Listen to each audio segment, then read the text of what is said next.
Coach, would you like to give an opening statement just coming into the season or the spring part of the season? Sure, I can. Well, we're first of all really excited about the team. I think we this particular year we have no superstars on our team, but we've got 7 or 8 really good tennis players that I think are really going to play well for us. We've got a lot of experience in the SEC, and as you know, we've always played a really difficult schedule, whether it be non-conference or in the conference, obviously, as well. And so I'm excited about this team. It'll be interesting. This is the first time in a while that we really haven't had a real star performer, but we've got, as I said, a bunch of guys that are playing at a high level already, and then we're really excited about Thiago Perez. He's come from France in January. Always a bit of a difficult transition for a young player, but I think he's the best player that we've had since we had Arthur Rinderknecht and Val Vachereau, who were both top 5 players in college tennis. So we're excited about that addition to the group, and hopefully with the veteran leadership that we have, the bunch of guys playing at a pretty high level, he'll fit in really well. I know you probably like to have a stud, so to speak, somebody that, everybody rallies around, but there's also some comfort in having a bunch of guys out there that are just relying on each other and maybe, pulling for each other equally. Not expecting, somebody to carry the torch. Everybody's got to carry their part. Yeah, I think that's what's a bit unusual about this particular squad that we have. Having said that, though, I don't remember us in the past having a player, and Rafael Perot, who is playing at the top of the lineup, that has gotten to the finals of a pro tournament like he has. And so I think he's a real sleeper this year. His work ethic is off the charts. His energy level, his professionalism.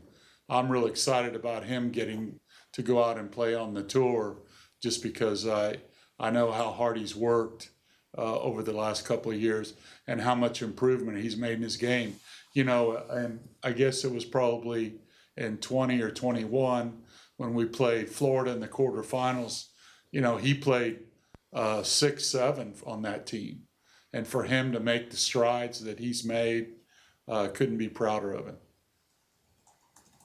How do you attract that caliber of a player to College Station?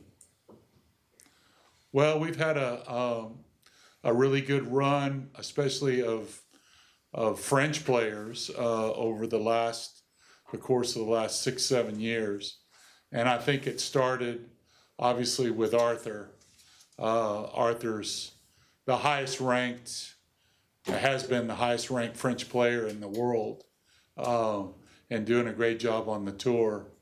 And, when he came, I think it opened the eyes of the French Federation that we were a viable option for the tour. And since he's been here, then we were fortunate to get his first cousin, and Val Vachereau, who just recently won a $75,000 Challenger event and has the highest ranking that he's ever had, ranked about 215 in the world. And since those 2 guys came, I think it's become much easier for us to tell a story over there. And as a result of that, we were able to get Rafa and now Thiago. And I think we've got more to come. But I think to answer the question, possibly the relationships with the coaches in France. Sebastien Grosjean was a top 5 player in the world. Paul-Henri Mathieu was a top player in the world. And I think they trust me. I think they trust me that I can help these younger players try to attain a high level. And they've seen the success that we've had with not the highest ranked players in France. And that's why I'm super excited about Thiago. He's one of the highest ranked players in France already.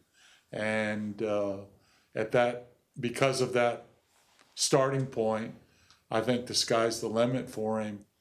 Great athlete, looks like a professional tennis player, professional body.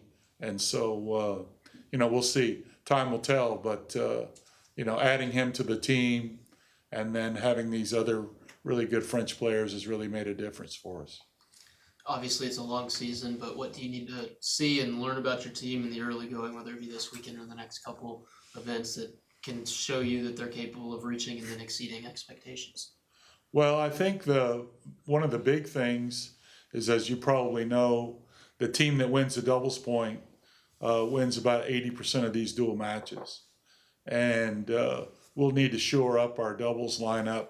We've had great success in our doubles in the past, with Austin Krajicek being the #1 doubles player in the world, and Jackson Withrow reaching his career high about 22 or 23 in the world.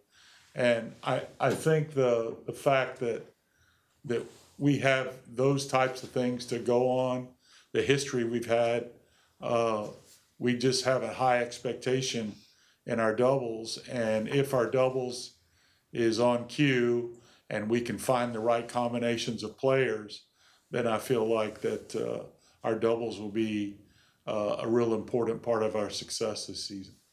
Who are some of the players that are factoring into your doubles lineup, and how much tinkering and adjusting do you think still needs to be made? Well, I would go into the season probably saying our #1 doubles player is our young Turkish player, Togan Tokak. He's just a very accomplished doubles player already. And then I would say, obviously, with the experience of Rafael Perot and Julio Perego, those three guys are top-notch doubles players already. And then we've got some real talent in J.C. Roddick, who didn't see the court a lot last year because of injury, but a very talented player with a great deal of athletic ability. So I see him as could be a really good doubles player. And then we'll kind of figure out, where we go from there. I mean, obviously Thiago's in the mix as a freshman, but we haven't seen him play any doubles with any of the other guys currently. And so we'll have to kind of find, that third doubles team that I feel like we'll need to have success and winning 2 out of the 3 doubles. What's a key for a singles player to be a good doubles player? A couple things I think are unique. You have to serve well, because you got to be able to hold your serve in doubles, especially playing one set. You have to be able to be really good in the transition part of the game, which is, the volleys, the overheads, taking the ball out of the air, and then obviously being able to return well. And if you can do those 3 things and play with a lot of energy and I know all the guys always love playing doubles because it's a sprint, and they get the opportunity to, showcase that part of their game, which is really more of like a Federer, like all court game. If they do those things well, then they're usually pretty good doubles players. How much did it help Rafa last year? I think if I remember right, Noah was injured a little bit, and so Rafa had to go on court 1 for a little bit of time. And I know obviously he's playing very good opponents on court 2 as well. But how much do those experiences, you think, help him kind of transition, move into the top court? Yeah, I think it's going to help him. He was on the court a couple matches in the spring where the matches were 3-all, where there's a lot of pressure on, and being in that situation, and just the maturing that he's had over the last couple of years, and what he's shown me this fall, and winning a couple pro tournaments, getting to the finals of another. shows me that he's at the level that needs to be in order to be successful. And so I don't anticipate him having any stage fright and holding down that number one court. I know there's two positions that are more pressure than any others. The number one spot, obviously, and carrying the mantle for the team and setting the example, but also the number 6 player. That player is uncertain if they're going to be able to stay in the lineup if they lose a couple matches. So they're under, a tremendous amount of pressure. And, we've got some veteran guys likely in both of those spots that have had success there that can handle that. And I feel like that, a part of our success obviously will be the doubles, but how these guys, play at the top and the bottom of the lineup. You already talked about the impact on recruiting with especially Arthur, but just what's it like to see, some of your guys starting to, it seems like have career years on the pro tour with, Arthur up there, career rankings, and obviously Austin and Yeah. Well, coming here, my playing background, it's great to see, me getting to sit in the stands and watch them play in the Grand Slams. Last year, we had 4 guys playing at the French Open, and that's more than any other school in the country. So there's a lot of pride there in getting to see those guys and really seeing them excel and getting to play on the biggest stages in the world. It was the reason that they came here in the first place. We promised them that, and to be able to fulfill that promise. And the good news is we've got 3 or 4 more guys beyond those 4 that are on the doorstep of playing in the Grand Slams. In fact, had Val Vachereau, had he been able to win this tournament that he just won, he would have been in the Australian Open. And I see Hadi Habib is just not very far behind him. We've got Carlos Aguilar, who's, really moving up the ranks really fast in doubles as well to be on the main tour. And then obviously Noah Schachter and Trey Hildebrand just left. So I think that we've left a strong legacy of young players coming to our program and then having the opportunity to play at the highest level. And, I think that helps us obviously in our recruiting.